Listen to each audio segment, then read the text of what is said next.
So I'm recording the intro afterwards, but I'm gonna be playing you guys some clips of the cannon me and my buddy made. And yeah, hope you guys enjoy.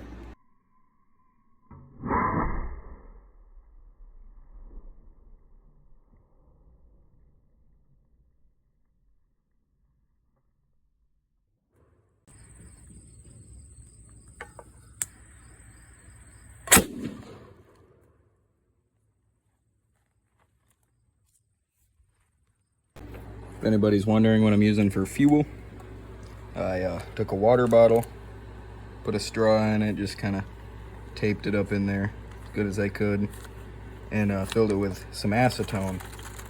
And you just squeeze that gas that comes out. Very flammable. Well, here is the aftermath. Yeah. Blew that shit open real good.